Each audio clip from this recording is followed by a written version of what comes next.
The Manga Project, a fake mon region based off anime and manga, because there's just so many designs that you can pull if you pull inspiration from, well, other sources. With something like this, the obvious place to start is the starters. I mean, it's where every other region starts, and this is really no different. So, let's just start there.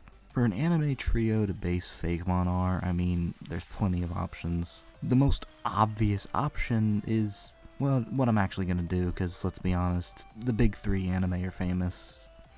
Like, there's no reason not to. They're iconic, there's plenty of material to go off of, like, it's just way too easy, so let's get started.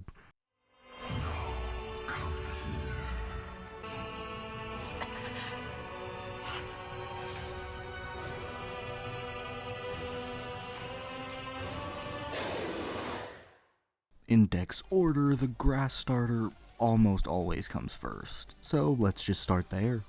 This is Plappin, coming from the words plant, Vulpin, and core, kind of switching the I for the E in core.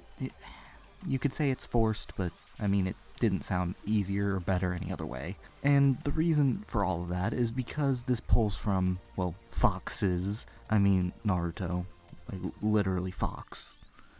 Well, their scientific name is Vulpin, like they're called Vulpins. Foxes are famously associated with scheming and conniving, and while that's not really in this design yet, there's a very famous tale that I'm sure hundreds upon thousands of people know. You know, a conniving, scheming, snake, a fruit, forbidden fruit, you could even say. Yeah, it was kind of a no-brainer to mix the concept, but it appears later. If you aren't familiar with Naruto, let me explain why the fruit bit is pretty important here. You see, Naruto has a thing where a special tree makes a special fruit that can grant omnipotence or some random stuff. Anyway, let's just evolve this thing. This is Volpor, from Vulpin, Armor, and Core. So, the apple moved to the chest of Volpor. You know, kind of like an arc reactor situation, but, fruit provides more power because the whole chakra fruit thing. Yeah, I felt it kind of worked. It also kind of pulls inspiration from how Naruto uses Kurama as a battery pack in early Naruto because he can't control the thing. You also probably noticed the stick ears, and the reason for that is because I think it looks good and, well, it differentiates it from the other Fox starter line, so let's just fully evolve this thing.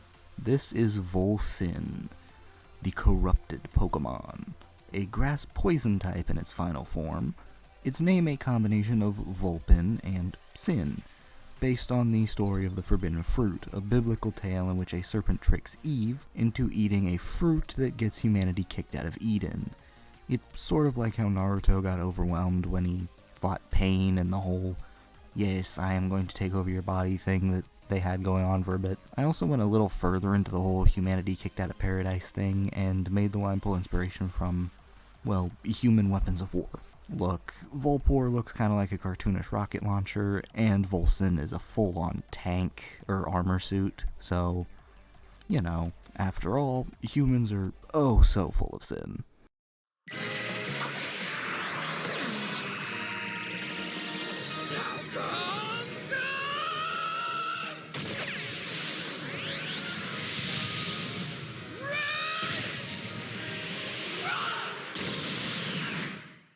Anyway, moving on to fire, we have Munkid, the member of the trio representing Monkey D. Luffy from One Piece. My reason for this is pretty simple. I mean, Luffy's the sun god and uses fire in his attacks, like, Red Hawk. His brothers also use fire. Like, Luffy has so much of a fire connection, it's not even funny. Though I also chose a monkey here because, well, the name. Though the species of monkey does have a bit of importance when it evolves into Munking. Not only does it grow more powerful, obviously, but it gains a patch on its chest so it can do the whole bang on your chest thing that monkeys do, but in this case it causes explosions, because Pokemon.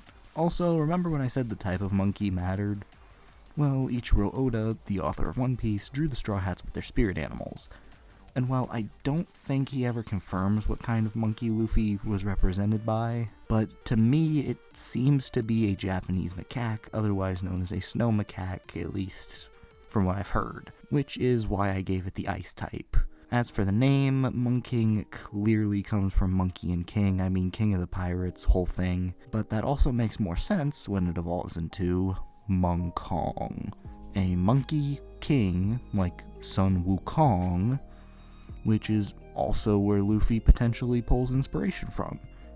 Also potentially pulling from Hanuman, a Hindu deity who is often depicted with a monkey face. As for this design specifically, its overall body proportions come from Snake Man, a form Luffy uses that looks pretty comedic, but it deals a lot of damage and is actually quite strong.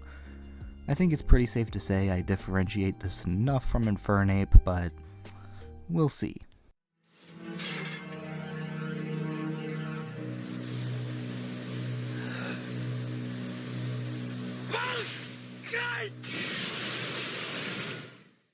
Then to the final starter, and the final member of the Big 3 anime, let's reach water with Rhinub, a tiny little rhino calf that just wants attention. I mean, the inspiration for this is obvious. It's just a little rhino that has a little tiny horn that's just a nub. Like a real rhino calf, its horn hasn't grown in yet. As for pulling in Bleach, specifically Ichigo, I kinda had to be a bit creative here, because Ichigo really doesn't pull from water or grass or fire much really at all, which is kinda surprising, but oh well. To my knowledge, Ichigo has actually never used water-based moves, though I did kind of find an interesting way to add water. If you're unfamiliar with Bleach, plug your ears for a bit, but Ichigo's mom basically did the 1,000-man challenge and spawned a chimera of different things. It's bad enough for the community to label him a group project. Anyway, I used that and, well, have you ever heard of the term gene pool? Yeah, I know the connection's a bit weak, but rhinos can also like water. I mean, the greater one-horned rhino, which this line pulls inspiration from, can even dive and feed underwater, so even if the water connection for Ichigo is a little, not there, the rhino connection makes up for it. Then, when it evolves into Rhinave, it gains a more prominent horn, obviously, its name being Rhino and Glaive. Also, while a glaive is not the weapon that Ichigo uses early on, his sword does oddly start to look more glaive-like in later appearances, which I kinda wanted to reference. Also, this design is also, this line pulls partially from sharpening stones, which, if I remember correctly, you run water on, at the very least, to limit friction. Or is it to deal with heat? It's something along those lines. I'm not a swordsmith. The tail also develops just a bit more in the middle stage, though there's also a ball of some kind of the chin. I wonder if that's setting up the evolution. Oh, who am I kidding? Of course it is. It sets up Rhinotome. The name comes from the words rhino, which I know it is spelled with an I, but the Y made the name look better in my opinion, and let's be honest, it's just fun. The name also comes from tomb and catacomb, which, Ichigo's whole hollow shtick. It was kind of a given that this line would become a ghost type. Also, Hueco Mundo, Soul Reapers, it's all very ghosty. Even the Quincy's are like angels, and you could argue that represents ghost as well. So, the stereotypical rhino hump now becomes a gravestone or a tombstone on a hill, which, kind of fits. The neck is also now surrounded in rosary beads, and Ichigo has beads on his outfit. It's heavily implied that he just uses it to carry a sword, but, they're still there, and I figured I'd give him a purpose. Also, he's a Shinigami/Grim Reaper. Mixing that with the catacombs and rosary beads was kind of a given. Plus, the horn is now Ichigo's famously giant sword. Let me know which starter you would choose down in the comments below, and also like and subscribe to keep up with Manga. Anyway, I think I can label this video as done. Check out more of my content here if you want, and anyway, this is Jay, signing away, forever and always. Bye-bye.